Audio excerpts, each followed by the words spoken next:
عليكم ورحمة الله وبركاته إن الحمد لله والصلاة والسلام على رسول الله وبعد প্রিয় দর্শক, আশা করি আল্লাহ রাব্বুল আলামিন আপনাদের সকলকে ভালো রেখেছেন। আলহামদুলিল্লাহ, রব্বে কারীমের দয়ায় আমরাও ভালো আছি। আমরা জানি যে পরিবারের স্থিতিশীলতা, সমাজের স্থিতিশীলতা এবং সেই সাথে রাষ্ট্রের স্থিতিশীলতা রক্ষা করার জন্য নারী পুরুষের যে সম্পর্ক রয়েছে সেই সম্পর্কে যেন কখনোই সেই হালাল সম্পর্কে যেন কখনোই হারাম সম্পর্কে রূপান্তর না হয়, সেই ব্যাপারে ইসলাম অনেক কঠোর নির্দেশনা দিয়েছে। আমরা জানি যে আল্লাহ রাব্বুল আলামিন কোরআনুল কারীমে বলেছেন যে ওয়ালা তাকরাবুজ জিনা ইন্নাহু কানা ফাহিশা, যে তোমরা জিনা ব্যভিচারের কাছেও যেও না। এই যে জিনা ব্যভিচার, অশ্লীলতা, এই সমস্ত বিষয়ের কাছেও যেতে না করেছে, সেই জন্য আমরা যদি পরিবারে শান্তি চাই, সমাজে শান্তি চাই, স্কুল কলেজ ইউনিভার্সিটিতে শান্তি চাই, আমার মেয়েটাকে যদি রক্ষা করতে চাই, ছেলেটাকে যদি ভালো ছেলে হিসাবে সমাজে প্রতিষ্ঠিত করতে চাই, তাহলে অবশ্যই আমার ছেলে মেয়ে, ছোট ভাই বোন কেউ যেন অবৈধ প্রেম বা বিবাহ বহির্ভূত প্রেমে না জড়িয়ে যায়, সেই বিষয়ে লক্ষ্য রাখা আমাদের প্রত্যেক অভিভাবকের দায়িত্ব। প্রিয় দর্শক, আমাদের আজকের বিষয় বিবাহ বহির্ভূত সম্পর্কে ইসলাম। প্রিয় দর্শক শ্রোতা, কাছে এবং দূরে যে যেখানে আছেন সবাইকে স্বাগত জানাচ্ছি যমুনা টেলিভিশনের নিয়মিত আয়োজন in the name of Allah with BRB cables অনুষ্ঠানে আপনাদের সাথে আছি আমি নিজাম বিন মুহিব। অনুষ্ঠানটি টিভি সেটের পাশাপাশি যমুনা টেলিভিশনের ফেসবুক পেজে সরাসরি সম্প্রচারিত হচ্ছে। দর্শক, আপনারাও যোগ দিতে পারেন আমাদের সাথে এই অনুষ্ঠানে। সরাসরি ফোন করতে ডায়াল করুন 02982405 নম্বরে। অতিথি হিসাবে আজ আমাদের সাথে যুক্ত হচ্ছেন দেশের খ্যাতনামা স্কলার আস-সুন্নাহ ফাউন্ডেশনের সম্মানিত চেয়ারম্যান শেখ আহমদুল্লাহ। আসসালামু আলাইকুম রহমতুল্লাহ। শেখ, নিশ্চয়ই আমাদেরকে শুনতে পাচ্ছেন। আমরা আজকে বিবাহ বহির্ভূত সম্পর্কে ইসলাম কি বলে, সেই নির্দেশনা কি, সেই বিষয়ে আপনার কাছ থেকে গুরুত্বপূর্ণ আলোচনা আমাদের দর্শকদেরকে আমরা শোনাতে চাই। আমরা জানি যে আমাদের সমাজে আজকে নীতি নৈতিকতা বলতে কিছুই নেই। আমরা অধিকাংশ সময় দেখতে পাই যে নারীরা নির্যাতিতা হচ্ছে পুরুষের দ্বারা, কখনো কখনো পুরুষরাও নির্যাতিত হচ্ছে, সেই নির্যাতনের কথা হয়তো তেমন উঠে আসছে না। তবে এর জন্য আমরা মনে করি যে আমাদের যে অভিভাবক রয়েছেন, গার্ডিয়ান যারা রয়েছেন, তাদের দায়িত্বে যথেষ্ট গাফলতি রয়েছে। কারণ আমরা যদি আমাদের সন্তানকে ছোটবেলা থেকেই স্মার্টফোন, স্মার্ট ডিভাইস, এই সমস্ত জিনিসের সাথে যদি পরিচয় না করাতাম, তাহলে অবশ্যই আমাদের সন্তানরা হয়তো এতটা বিগড়ে যেত না। আমরা জানবো সেই বিষয়ে আমাদের সম্মানিত অতিথি শেখ আহমদুল্লাহর কাছ থেকে। শেখ, নিশ্চয়ই শুনছেন। আসসালামু আলাইকুম রহমতুল্লাহ। ওয়ালাইকুম আসসালাম রাহমাতুল্লাহ। শেখ, আপনাকে স্বাগত জানাচ্ছি আমাদের আজকের আয়োজনে। শুরুতেই আপনার কাছ থেকে আমরা জানতে চাইব যে ইসলাম তো বিবাহ বহির্ভূত সম্পর্কের শাস্তিটাকে অনেক কঠোর করেছে এবং নারী পুরুষ যেন একত্রে কোনো নির্জন জায়গায় না বসে, গায়রে মাহরামের সাথে যেন বসে আলাপ আলোচনা না করে, সেই বিষয়ে ইসলামের নির্দেশনা রয়েছে। তবে আমরা সমাজে দেখি যে সমাজে যখন ধর্ষণ হয় বা ব্যভিচার হয়, সেখানে কখনো কখনো উভয়ের সম্মতিতেই সেই ধর্ষণ বা ব্যভিচারে তারা লিপ্ত হয়। এতে সমাজের তেমন ক্ষতি হয় না বলেই তারা দাবি করে। কিন্তু ইসলাম তাহলে এটাকে এত কঠোরভাবে দেখছে কেন? এর শাস্তিটাকেও এত কঠোরভাবে ইসলাম দিয়েছে কেন? ধন্যবাদ আপনাকে। আলহামদুলিল্লাহ, সালাতু ওয়াসসালামু আলা রাসূলিল্লাহ। মূলত আল্লাহ রাব্বুল আলামিন আমাদেরকে যে সমস্ত আদেশ এবং নিষেধ করেছেন, এগুলো আমাদের কল্যাণার্থে আল্লাহ তাআলা করেছেন এবং মানব জাতি আল্লাহ তাআলা সে সমস্ত আদেশ এবং নিষেধকে মেনে চলার মধ্যেই মানব জাতির কল্যাণ নিহিত আছে। আল্লাহ রাব্বুল আলামিন পৃথিবীতে মানব জাতির ধারা অব্যাহত রাখবার জন্য পরিবার ব্যবস্থাপনা দিয়েছেন। এই পরিবার ব্যবস্থার মাধ্যমে কিন্তু পৃথিবীতে মানব ধারা অব্যাহত থাকবে। ইসলামে বিবাহ বহির্ভূত সম্পর্কের ব্যাপারে ইসলাম যে কঠোরতা অবলম্বন করেছে, বিশেষ করে এই যে ব্যভিচার বা বিবাহ বহির্ভূত সম্পর্কের ক্ষেত্রে এত কঠোর শাস্তির কথা ইসলামী দণ্ডবিধিতে বলা হয়েছে, সেটি প্রধানত পরিবার ব্যবস্থা তথা মানব সভ্যতা বা মানব জাতির অস্তিত্ব পৃথিবীতে টিকিয়ে রাখবার প্রয়োজনে। কোন একটা ঘূর্ণিঝড় বা সাইক্লোনে, কোন প্রাকৃতিক দুর্যোগে 2-4-10 লাখ বা 2-4 কোটি মানুষও যদি পৃথিবী থেকে শেষ হয়ে যায় বা আরো বেশি মানুষ যদি পৃথিবী থেকে হারিয়ে যায়, তারপরও আবারও পৃথিবীতে মানুষের সংখ্যা আবার আগের জায়গায় ফিরে যাওয়া সম্ভব। কিন্তু একবার যদি মানব জাতির যে পরিবার ব্যবস্থাপনার মধ্য দিয়ে মানুষের জন্মের হার স্বাভাবিক থাকার যে প্রক্রিয়া আছে, এটা যদি একবার বাধাগ্রস্ত হয়ে যায়, এবং মানুষের টেন্ডেন্সি যদি পরিবর্তন হয়ে যায় তাহলে সেই জায়গায় ফিরে আসা অত্যন্ত কঠিন। এই জন্য ইসলাম পরিবার ব্যবস্থাকে টিকিয়ে রাখবার প্রয়োজনে বিবাহ বহির্ভূত সম্পর্ককে কঠোর থেকে কঠোরতর অপরাধ হিসাবে বিবেচনা করে এবং সেটার জন্য সবচেয়ে কঠিন শাস্তির কথা রেখেছে। আল্লাহ রাব্বুল আলামিন এর এই বিধানের যে মাহাত্ম্য সেটা আজকে আমরা দেখতে পারি পৃথিবীর উন্নত দেশগুলোর দিকে তাকালে, যে দেশগুলোতেই আমরা দেখি যে একদিকে তারা বিবাহ বহির্ভূত সম্পর্ককে অ্যাপ্রিসিয়েট করেছে, অপরদিকে তার পরিণতি স্বরূপ তাদের পরিবার ব্যবস্থাপনা মুখ থুবড়ে পড়েছে এবং এর ফলশ্রুতিতে তাদের জেনারেশন গ্যাপ এমন ভাবে তৈরি হয়েছে যে সেখানে নতুন করে শিশু জন্মের হার কোনোভাবে সেখানে স্বাভাবিক করা যাচ্ছে না, বরং প্রত্যেকটা উন্নত দেশ প্রায় প্রণোদনা দিয়েও সন্তান জন্মের হারকে স্বাভাবিক করতে পারছে না। কারণ মানুষ যখন বিবাহ বহির্ভূত সম্পর্ক করে তখন সন্তান জন্ম দেওয়ার চাইতে শুধুমাত্র একটু টাইম পাস করা এবং নিজের জৈবিক চাহিদা পূরণ করাটাই মুখ্য হয়, এবং সেটাকে যখন মানুষ অগ্রাধিকার দেয় একটা সময় বিয়ে বা সন্তান সন্ততি নেওয়াটাকে মানুষ বোঝার বিষয় মনে করে। আজকের পৃথিবীর যেদিকে তাকাবেন যে পরিবার ব্যবস্থাকে ভেঙে ফেলার জন্য শত সহস্র আয়োজন আপনি দেখতে পাবেন, অগণিত আয়োজন আপনি দেখতে পাবেন। ইসলাম মূলত সেটিকে অত্যন্ত কঠোরভাবে দমন করতে চায় এবং সেজন্যই বিবাহ বহির্ভূত সম্পর্কের উপর ইসলামের কঠোর অবস্থানে এবং এর জন্য ইসলামী দণ্ডবিধিতে সবচেয়ে কঠোর শাস্তির কথা ইসলাম বলেছে। অনেক অনেক শুকরিয়া শেখ, আমরা গুরুত্বপূর্ণ একটি বিষয় আপনার কাছ থেকে জানতে পেরেছি। আমরা জানতে চাই যে বিবাহ বহির্ভূত যেই সম্পর্কে আমাদের তরুণ তরুণীরা জড়িয়ে পড়ছে, এটা কি আসলে ব্যক্তিগত পাপ নাকি এটা সমাজের জন্য একটি নৈতিক বিষ? ধন্যবাদ আপনাকে। বিবাহ বহির্ভূত সম্পর্ক এটা আপাত দৃষ্টিতে দেখলে খুবই সাধারণ একটি বিষয়।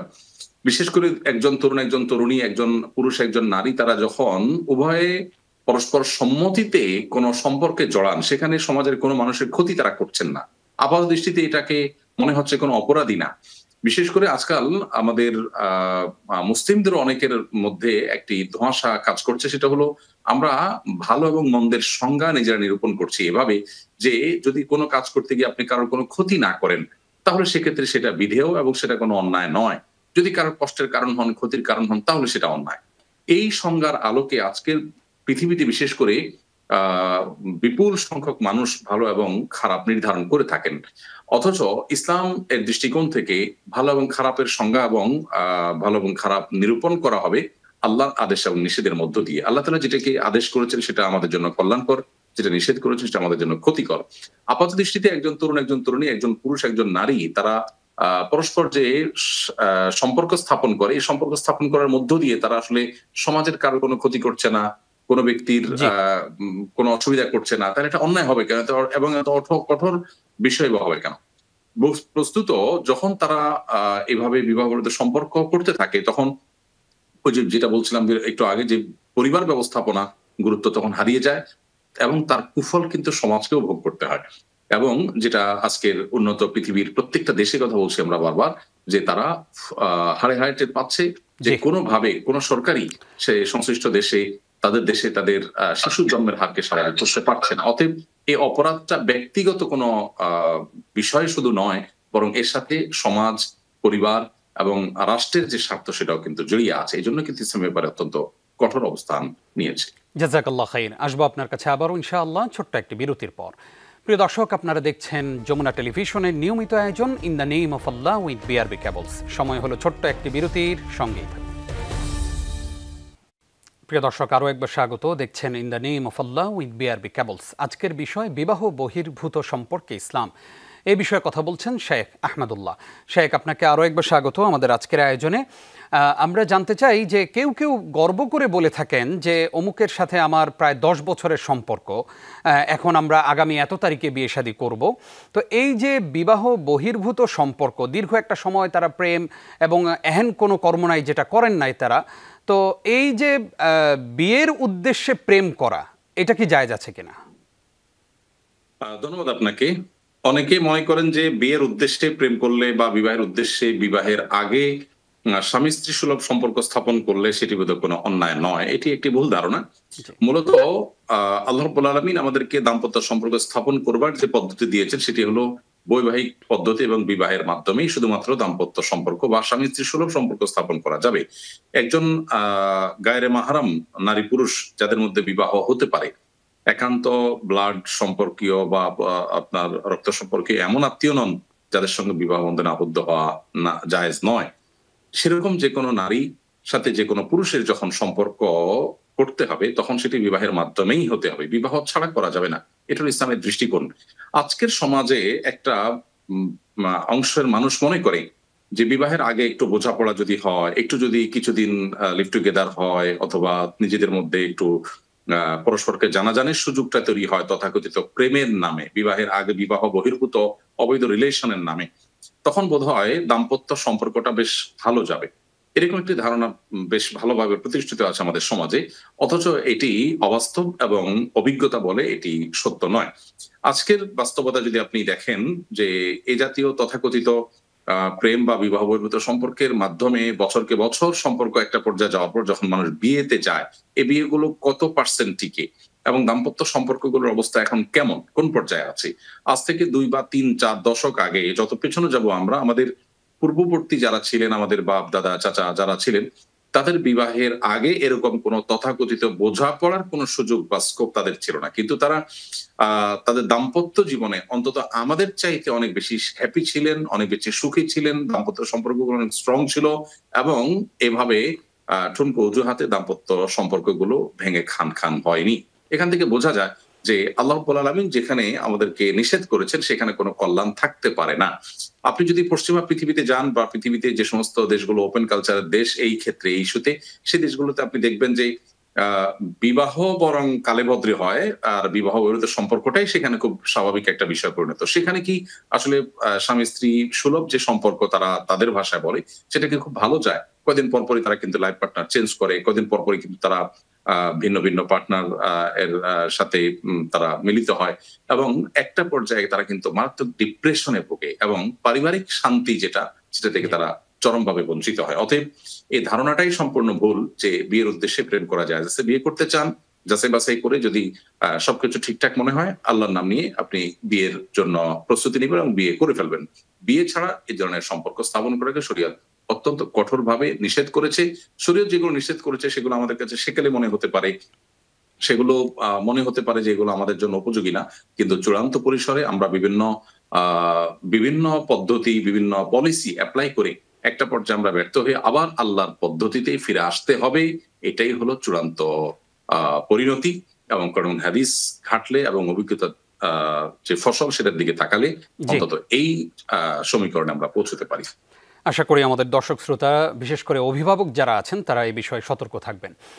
শাহেক, আপনিও নিশ্চয়ই জেনে থাকবেন হয়তো যে সাম্প্রতিক সময়ে জগন্নাথ বিশ্ববিদ্যালয়ের একজন শিক্ষার্থী জোবায়েদ নামে, তিনি তারই একজন ছাত্রীর প্ররোচনায়, ছাত্রীর পরিকল্পনায় তিনি হত্যাকাণ্ডের শিকার হয়েছেন এবং মাহির নামে তার পূর্বের একজন বয়ফ্রেন্ড তার সহযোগিতায় তাকে হত্যা করা হয়েছে।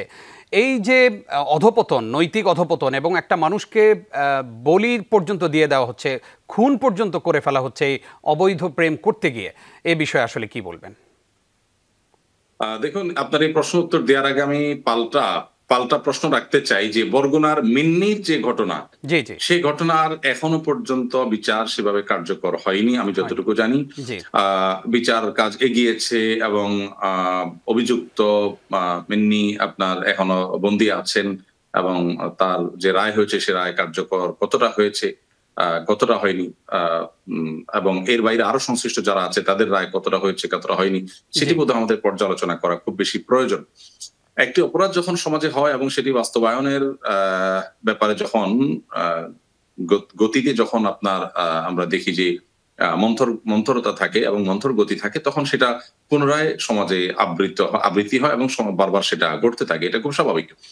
এবং যে ঘটনা আপনি বলেছেন শুধু এই ঘটনা নয়, পৃথিবীতে বিবাহ বহির্ভূত সম্পর্ককে কেন্দ্র করে, পৃথিবীতে না বলে আমরা আমাদের দেশের পরিসরে যদি বলি, আমাদের দেশের পরিসরে যত আত্মহত্যা, যত খুন খারাপি, যত বাবা মার অবাধ্যতা, যত পরিবার ভেঙে যাওয়া, যত পরকীয়া, যত অশান্তি, যত ডিপ্রেশন শুধুমাত্র তথাকথিত এই বিবাহ বহির্ভূত সম্পর্ককে ঘিরে হয়। শুধুমাত্র সেই সমস্ত অপরাধগুলোকে এক পাল্লা রাখলে বিবাহ বহির্ভূত সম্পর্ককে চূড়ান্ত ভাবে নিষিদ্ধ এবং সবচেয়ে বড় অপরাধ হিসাবে চিহ্নিত করার জন্য যথেষ্ট হয়। অতএব এই যে হত্যাকাণ্ডগুলো ঘটছে, এই হত্যাকাণ্ডগুলোর পেছনে বিবাহ বহির্ভূত সম্পর্কের যে নোংরা একটা দিক এবং সেটার যে করুণ একটা পরিণতি, বাস্তবতা, সেটা আমাদের কাছে আবারও স্পষ্ট হয়েছে।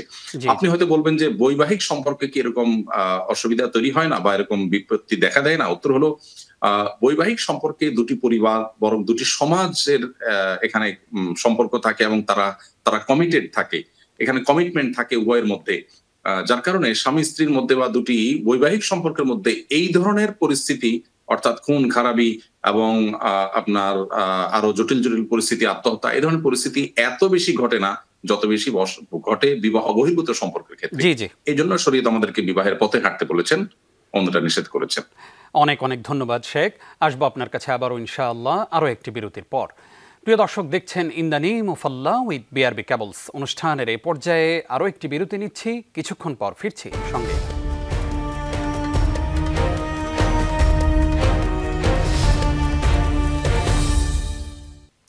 আরও একবার স্বাগত। প্রিয় দর্শক, দেখছেন in the name of Allah with BRB cables. আজকের বিষয় বিবাহ বহির্ভূত সম্পর্কে ইসলাম। এই বিষয়ে কথা বলছেন দেশের খ্যাতনামা স্কলার আস-সুন্নাহ ফাউন্ডেশনের সম্মানিত চেয়ারম্যান শেখ আহমেদুল্লাহ।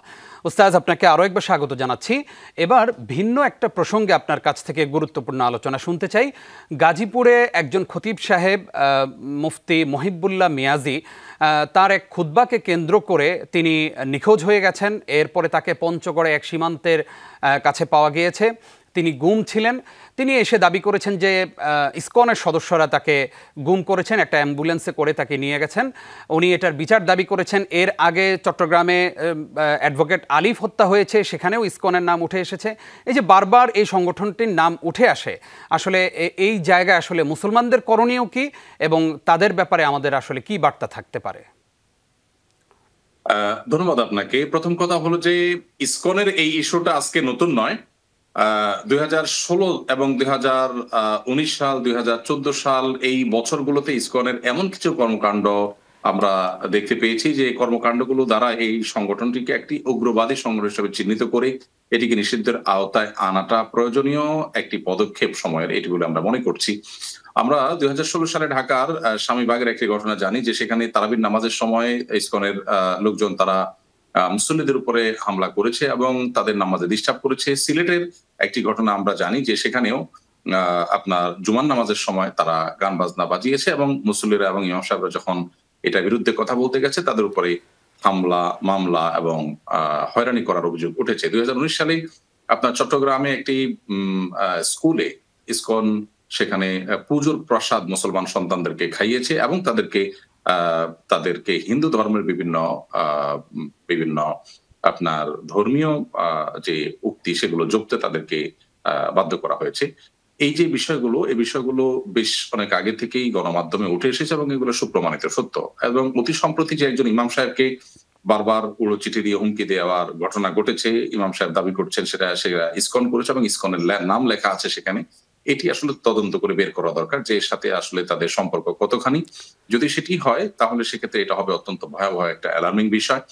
একটা সমাজকে অস্থিতিশীল করবার জন্য এই কাজ যদি তারা করে থাকে তাদেরকে বিচারের আওতায় আনা দরকার। গত বছর চট্টগ্রামে আলিফ হত্যাকাণ্ডে যে তাদের ভূমিকা এবং সারা দেশে মুসলমানরা যদিও সংযমের পরিচয় দিয়েছেন, কিন্তু তারপরও এখন পর্যন্ত তার দৃষ্টান্তমূলক শাস্তি কিন্তু কার্যকর হয়নি। যদিও অভিযুক্তরা অনেকে গ্রেপ্তার আছেন, বিচার চলমান আছে।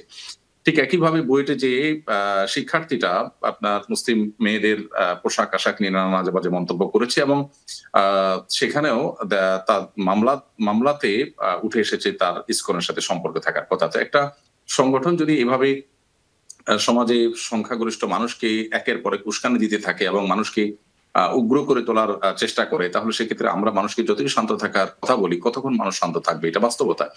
অতএব এই জায়গা থেকে আমার মনে হয় যে মুসলমান তো বটেই, সরকার তো বটেই, এমনকি হিন্দু ধর্মাবলম্বী আমাদের ভাই বোনরা যারা আমাদের সাথে এই দেশে আমরা মিলেমিশে অবস্থান করছি, সাম্প্রদায়িক সম্প্রীতির উজ্জ্বল উদাহরণ আমরা স্থাপন করেছি, তারাও বোধহয় এই উগ্রতার বিরুদ্ধে কথা বলা দরকার এবং এই উগ্রতা এবং এ ধরনের একের পর এক বিতর্কিত কর্মকাণ্ড এগুলো বন্ধ করার জন্য তাদের কার্যক্রম বন্ধ করা প্রয়োজন এবং এর ব্যাপারে গভীরভাবে দৃষ্টি দেওয়া প্রয়োজন।